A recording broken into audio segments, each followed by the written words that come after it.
केंद्रीय सामाजिक न्याय एवं अधिकारिता मंत्री श्री थावर चंद जी गहलोत सभी का स्वागत करते हुए अपने विचार व्यक्त करें।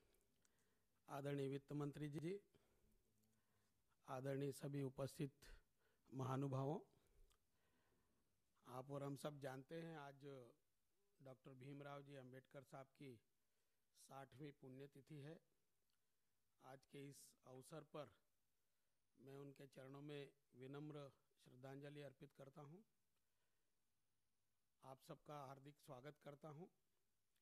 आपको इस बात की भी जानकारी है कि ये वर्ष अंबेडकर जी की 125वीं वर्षगांठ के रूप में मनाया जा रहा है। देश के माननीय प्रधानमंत्री जी की अध्यक्षता में 125वीं वर्षगांठ मनाने की दृष्टि से एक समिति बनी हुई है।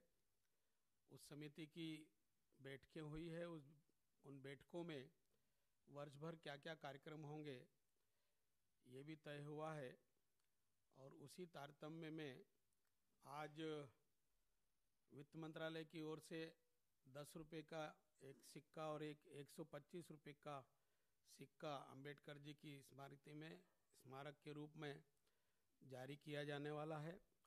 हमने जो वर्ष भर कार्यक्रम आयोजित करने का निर्णय लिया था उसमें 20 अप्रैल 2015 को 15 जनपद पर 192 करोड़ रुपए की लागत से अंबेडकर अंतर्राष्ट्रीय स्टडी सेंटर निर्माण करने का भूमि पूजन आदरणीय प्रधानमंत्री जी के हाथों से करवाया था। उसके बाद हमने निर्णय लिया था कि देश के 100 ऐसे बच्चे जो अध्ययनरत है उनको अंबेडकर जी जहाँ जहाँ गए थे विदेश में और उन्होंने वहाँ पढ़ाई की थी, ऐसे 100 बच्चों का हमने चयन किया था और अभी तक 25-25 के बैच में 3 बैच अर्थात 75 बच्चे वहाँ जा कर के आए हैं। बहुत अच्छा अनुभव रहा है। डाक टिकट जारी करने का निर्णय हुआ था। डाक टिकट हमने लगभग 1.5 महीने पहले जारी कर दिया। सिक्के जारी करने का निर्णय लिया था। आज सिक्के जारी करने का कार्यक्रम है। 26 अलीपुर रोड जहाँ अंबेडकर जी ने अंतिम सांस ली थी अर्थात जहाँ उनका देहांत हुआ था, 100 करोड़ की लागत से वहाँ राष्ट्रीय स्मारक बनाने का निर्णय लिया है। उसकी DPR वगैरह सब तैयार हो गई है। टेंडर हो गया है, वर्क आर्डर भी हो गया है। भूमि पूजन अर्थात निर्माण कार्य शुरू करने की तिथि तय करना है, वो भी हम करने वाले हैं। इसके साथ ही साथ ये भी निर्णय लिया है कि 26 जनवरी को राजपथ पर जो मुख्य समारोह होता है गणतंत्र दिवस का, उस गणतंत्र दिवस के उपलक्ष्य में अंबेडकर जी के जीवन परिचय पर एक झांकी भी निकाली जाएगी। इस प्रकार के आयोजन है। देश के माननीय प्रधानमंत्री जी के मार्गदर्शन में सामाजिक न्याय और अधिकारिता मंत्रालय की ओर से जो जो कार्यक्रम बने हैं उस पर सक्रियता से अमल करने का काम किया जा रहा है। आदरणीय वित्त मंत्री जी का आभार व्यक्त करता हूं कि उन्होंने सिक्के जारी करने का निर्णय किया है और आज सिक्के जारी हो रहे हैं। मैं आप सब की ओर से प्रधानमंत्री जी का और वित्त मंत्री जी का हार्दिक अभिवादन करता हूं। मेरी बात समाप्त करता हूं। धन्यवाद। जय भारत। माननीय श्री थावरचंद गहलोत जी और मित्रों,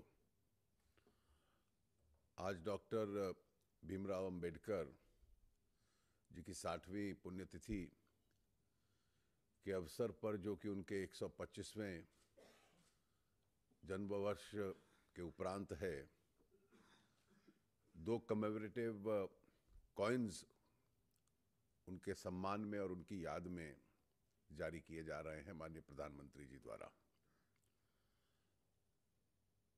सच में जैसे वक्त बीतता जाता है तो अपने पुराने बड़े नेताओं की हम लोग स्मरण करते हैं, अध्ययन करते हैं, तो उनकी विशालता और महत्व हम लोगों के मन में काफी बढ़ जाता है। पिछले कुछ दिनों में संसद में भी बहस हुई तो मुझे एक बार फिर डॉक्टर अंबेडकर के संबंध में कुछ और अध्ययन करने का अवसर मिलता था संसद की बहस के संबंध में। सामाजिक न्याय एक ऐसा विषय था जो उनके साथ जुड़ गया। और जब आरंभ किया उन्होंने अपना विचार, तो समाज के एक वर्ग में उसकी स्वीकृति थी। लेकिन आज हम देखते हैं तो लगभग सर्व समाज में जो वो दर्शन था उसकी एक स्वीकृति बन गई। एक दूसरा पहलू जो सामाजिक अन्याय को लेकर आक्रोश था उनके मन में, जब संविधान सभा की ड्राफ्टिंग कमेटी के चेयरमैन बने और संविधान बनाना आरंभ किया, तो वो विचार उसमें प्रकट होते थे संविधान की कई धाराओं में, लेकिन उनका एक दूसरा रूप था। उनके जो भी संविधान सभा में भाषण होते थे, एक एक प्रावधान का जिक्र करते हुए, वो आक्रोश उनमें नहीं दिखता था। एक बैलेंस संविधान जो इस देश के लिए उपयुक्त होगा, आज भी एक एक शब्द पहचाना और परखा जाता है। पिछले सप्ताह बहस के दौरान संसद में जो उनका सबसे महत्वपूर्ण भाषण था 25 नवंबर 1949 को, जब उन्होंने सारा संविधान डॉक्यूमेंट पेश किया, तो उसमें कई वाक्य हैं जिनका बार बार जिक्र होता है। Social democracy, people who man the constitution. लेकिन उसका एक बहुत महत्वपूर्ण भाषण उस वक्त उसका कोई संदर्भ नहीं था, आज संदर्भ दिखता है। जो लोग देश की एकता को खतरा बनते हैं और देश के भीतर से देश को कमजोर करते हैं। अब 1949-50 में जब इस प्रकार का आतंकवाद भी नहीं था, ये दर्शन सामने आना, कितने लोगों को इन विषयों के अतिरिक्त मालूम है कि 1924 में उनका एक document London school of economics में उन्होंने पब्लिश किया, the problem of Indian rupee and it's solutions. अब देश की राजनीति में और सामाजिक जीवन में इतने व्यापक, गांधी जी लिखा करते थे अलग अलग विषयों पे, तो हमें लगता था कि बहुत विषयों पे गांधी जी ने लिखा है और उनके पूरे विचार 100 वॉल्यूम्स में पब्लिश हुए। जो डॉक्टर अंबेडकर की विभिन्नता थी अलग अलग विषयों पे, कि आज से 90 वर्ष पूर्व भारत के रुपए को लेकर क्या क्या अंतर्राष्ट्रीय संदर्भ में कठिनाइयां है, अर्थशास्त्र पे भी लिखते थे, सामाजिक न्याय पे भी, संविधान पे भी, देश की एकता पे भी।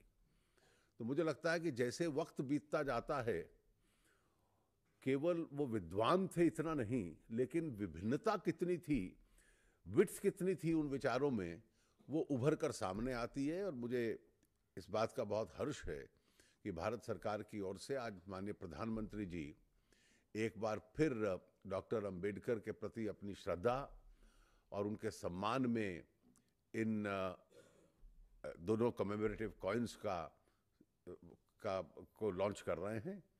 इस अवसर पर उसके साथ जुड़ने में मेरा सौभाग्य है। आप सबका बहुत बहुत अभिनंदन आज के कार्यक्रम में। बहुत बहुत धन्यवाद।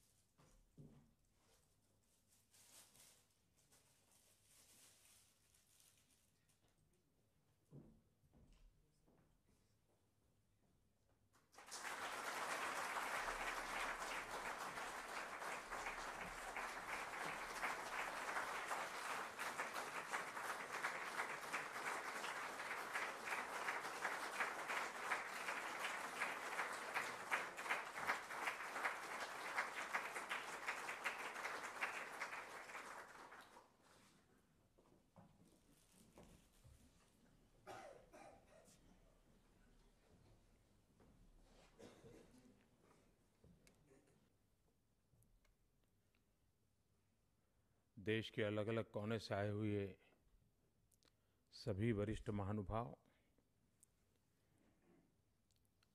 आज 6 दिसंबर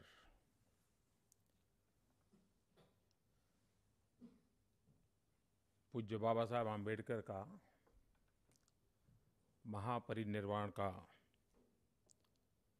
प्रसंग है।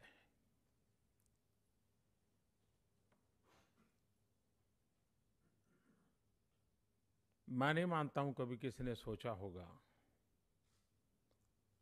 कि भारत का सिक्का जिस पर बाबा साहब आम्बेडकर का चित्र हो, ऐसा भी कभी इस देश में दिवस आ सकता है।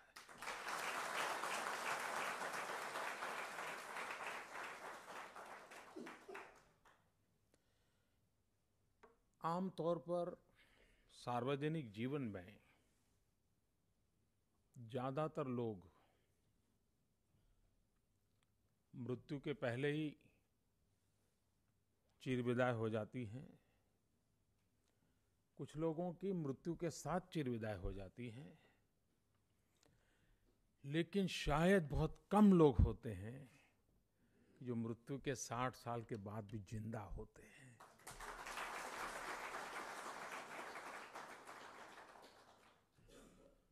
और बाबा साहब आम्बेडकर वो मनीषी हैं, शायद उनके अपने कार्यकाल में बहुतों का उन पर ध्यान नहीं गया होगा। एक स्टूडेंट के रूप में देखा गया होगा, एक अर्थशास्त्री के रूप में देखा गया होगा। लेकिन जैसा अरुण जी ने कहा, भारत की आज की समस्याओं के संदर्भ में जब बाबा साहब को देखते हैं, तब लगता है कि कोई व्यक्ति कितना दीर्घदृष्टा हो सकता है, कितनी गहन सोच रखता है और कितनी समावेशी कल्पना रखता होगा। और इसलिए सामान्य तौर पर ये हमारे देश में ऐसा होता है कि किसी व्यक्ति की एकाध चीज से पहचान बन जाती है सामान्य जन के लिए। बहुमुखी प्रतिभाएं सबके सामने बहुत कम आती है, और उसका कारण ये नहीं है कि प्रतिभा में कोई कमी है। कमी हम लोगों में है कि सारी बहुमुखी चीजें हम देख नहीं पाते, समझ नहीं पाते। उसको समझने में कभी कभी 60 साल लग जाते हैं। अब वो सामाजिक चिंतन के विषय में तो बाबा साहब के विचार, खास करके सोशल जस्टिस की बातें नीचे तक परकोलेट हुई है और सबको लगता भी है। लेकिन बाबा साहब के आर्थिक चिंतन के संबंध में उतनी गहराई से चर्चा नहीं हुई है। इस 125 वर्ष के समय अच्छा होगा कि हम नई पीढ़ी को बाबा साहब के इस फलक के विषय में परिचित कैसे करवाएं। संसद के अंदर दोनों सदनों ने गहन चर्चा की, अच्छी चर्चा की।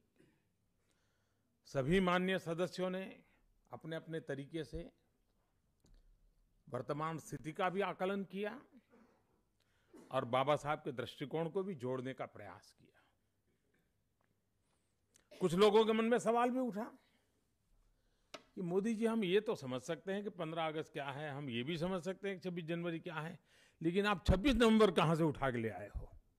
सवाल पूछे गए मुझे हाउस में। मैं नहीं मानता हूं कि जिसने बाबा साहब आम्बेडकर को समझा होता तो शायद ऐसा सवाल करता। हम 26 जनवरी की जब बात करते हैं तब भी बाबा साहब आम्बेडकर उजागर होकर के देश के सामने नहीं आते हैं, ये मानना पड़ेगा। 15 अगस्त को हम याद करते हैं तो महात्मा गांधी, भगत सिंह सब आते सामने, लेकिन 26 जनवरी करते समय नहीं आते हैं। और इतने बड़े योगदान को हम नकार नहीं सकते हैं। और आने वाली पीढ़ियों को संस्कारित करने के लिए भी और राष्ट्र की एकता के लिए भी ऐसे महापुरुषों का योगदान, उसका स्मरण हमारे लिए वो एक ताकत बनता है जो समाज को जोड़ने का हमें अवसर देती है। और उस अर्थ में संसद के अंदर, और ये मेरा इरादा है कि देश में बाबा साहब आम्बेडकर और संविधान, इसके विषय में निरंतर चर्चा होनी चाहिए। हमारी नई पीढ़ी को जोड़ना चाहिए, ऐसे कंपटीशन होने चाहिए, वक्तृत्व स्पर्धाएं होनी चाहिए, ऑनलाइन कंपटीशन होनी चाहिए, क्विज कंपटीशन होनी चाहिए, ये लगातार चलना चाहिए। मैंने कहा है सरकार में कि इसको जरा वर्कआउट कीजिए, आगे वाले दिनों में 26 नवंबर से 26 जनवरी तक इसको किया जाए। 26 जनवरी को सब इनाम अनाउंस किए जाएं, इसकी एक व्यवस्था खड़ी करनी चाहिए ताकि नई पीढ़ी को पता चले। बाबा साहब आम्बेडकर, उनकी विविधता, विशेषता देखिए, मैं अलग दृष्टिकोण से देखता हूं। समाज से वो पीड़ित थे, समाज से वो दुखी भी थे, और समाज के प्रति उनके मन में आक्रोश भी था, और इस परिस्थिति में बदलाव लाने की एक ललक भी थी, वो एक रूप। लेकिन इस अवस्था के बावजूद भी उन्होंने जब विश्व को देखा, और उन्होंने लिखा है कि मैं जब भारत के बाहर 5 साल रहा तो अस्पृश्यता क्या होती है, अनटचेबिलिटी क्या होती है, मैं भूल चुका था, मुझे याद ही नहीं था। क्योंकि और जब एक तरफ यहां इस प्रकार की अपमानित अवस्था हो, दूसरी तरफ सम्मान का अनुभव मिला हो, फिर भी कोई इंसान की जज्बा कैसा होगा कि वो सम्मान की अवस्था छोड़ करके अपमान की जिंदगी भले जीनी पड़े, लेकिन जाऊंगा वापिस, और वापिस आता है। ये छोटी बात नहीं है। एक व्यक्तित्व को पहचानने का ये एक दृष्टिकोण है कि वरना किसी को मन कर जाए, यार अब वहां क्या जाके रहेंगे, पहले गांव में पैदा हुए थे, वहां बिजली नहीं, रास्ते नहीं, चलो यहीं बस जाते। इस इंसान को तो इतनी यातनाएं झेलनी पड़ी, इतने अपमान झेलने पड़े, और उसके बाद भी वो कहता है ठीक है, यहां मुझे मान मिला, सम्मान मिला, अनटचेबिलिटी का नामो निशान नहीं है, वहां जो है, लेकिन जाऊंगा वहीं। एक विशेष माने भीतर कोई आंतरिक ताकत होती है, तब होता है। दूसरी विशेषता देखिए, समाज के प्रति ये आक्रोश होना, ये दर्द होना, पीड़ा होना, ये सब होने के बावजूद भी उनकी भारत भक्ति हर पल झलकती है, हर पल झलकती है। लेकिन भारत भक्ति एक देश के रूप में, मुझे एक जो सीमा में बंधा हुआ एक देश है, उस रूप में नहीं, उसकी सांस्कृतिक विरासत के प्रति वो गर्व अनुभव करते थे, जिसकी विकृतियों ने इतनी महा मुसीबतें पैदा की थी। बहुत कठिन होता है कि ऐसी अवस्था में भी सत्य तक पहुंचना। और इसलिए जब उन्होंने अपना पीएचडी किया तो उसका जो उन्होंने थीसिस लिखी है, वो इंडियन एंशिएंट कॉमर्स। अब ये एंशिएंट कॉमर्स की तरफ उनका मन जाना, वो उस बात का सबूत है कि वे दुनिया के सामने भारत की गरिमा और भारत के उस गौरवगान से अपने आप का अटूट नाता अनुभव करते थे, नाभि का संबंध जोड़ते थे। वरना वो जो दूसरा पहलू है वही उभर करके आता।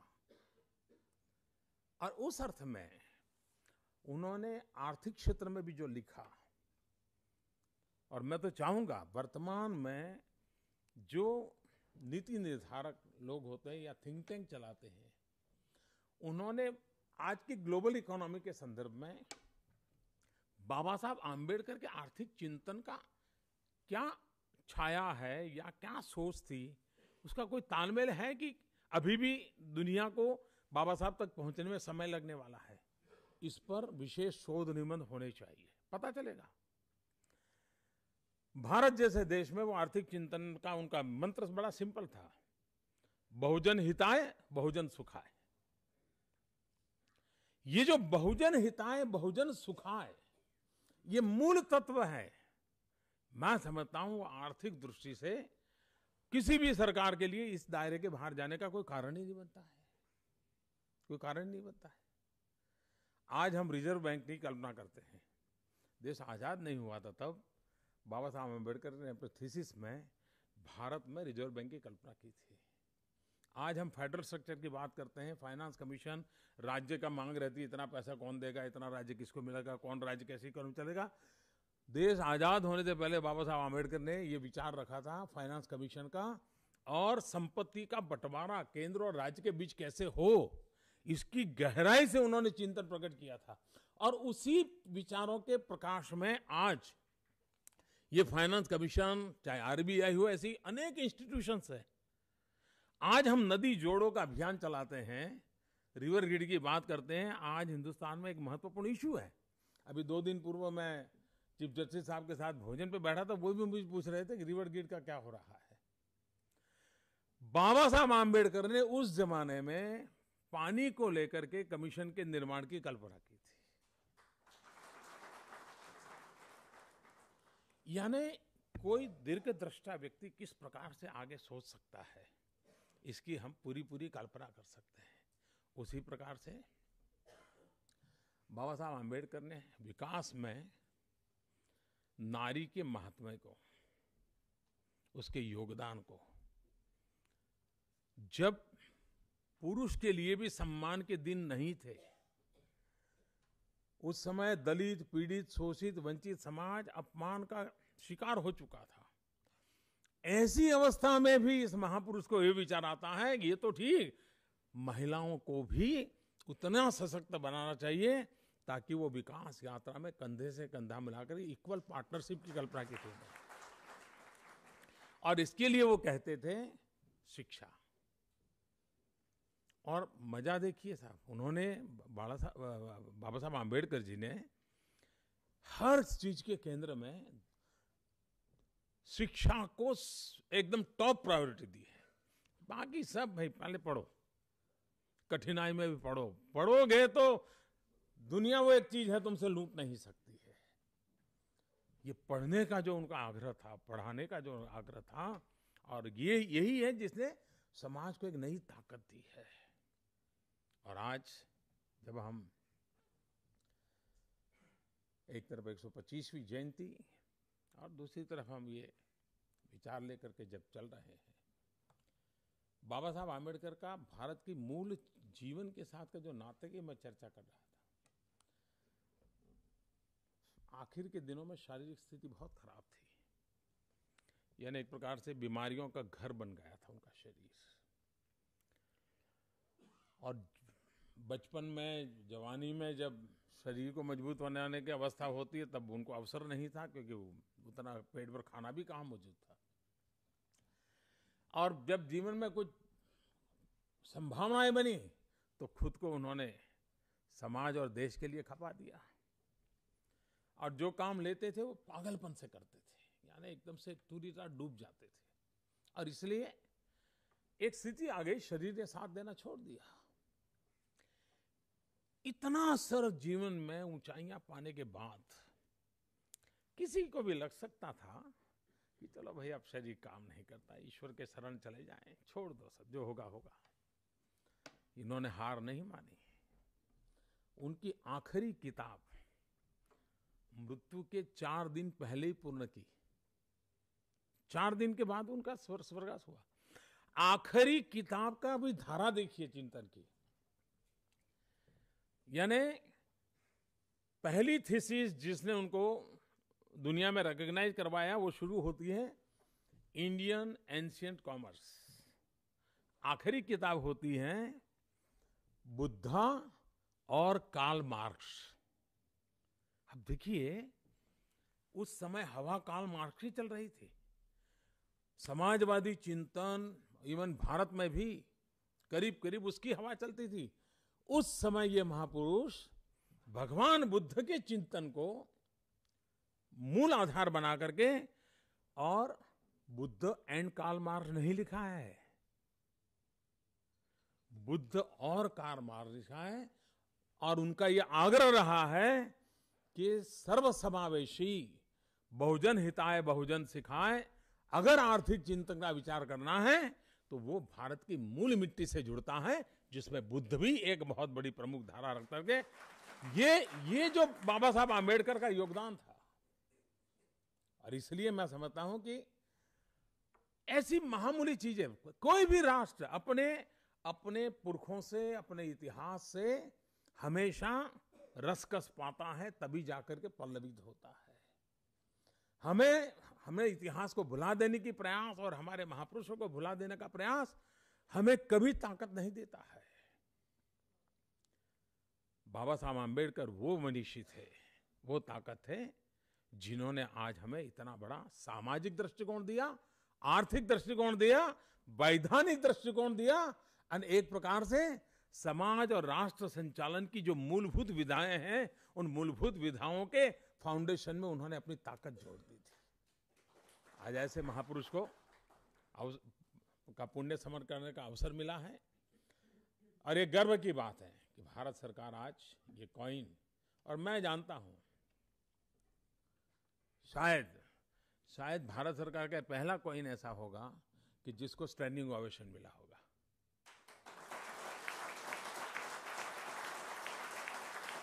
कॉइन तो बहुत निकले होंगे,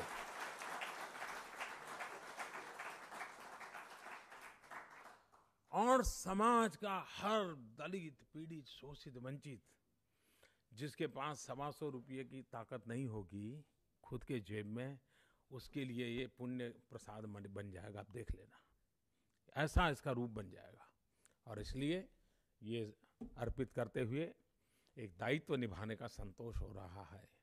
आने वाली पीढ़ियों को दिशा देने के लिए सारी चीजें काम आए, यही एक शुभ आशय से मैं फिर एक बार फाइनेंस मिनिस्टर को अभिनंदन देता हूं कि समय के साथ सारी चीजें हो रही है। इसके लिए मैं फाइनेंस मिनिस्ट्री को हृदय से बहुत बहुत अभिनंदन देता हूं। बहुत बहुत धन्यवाद।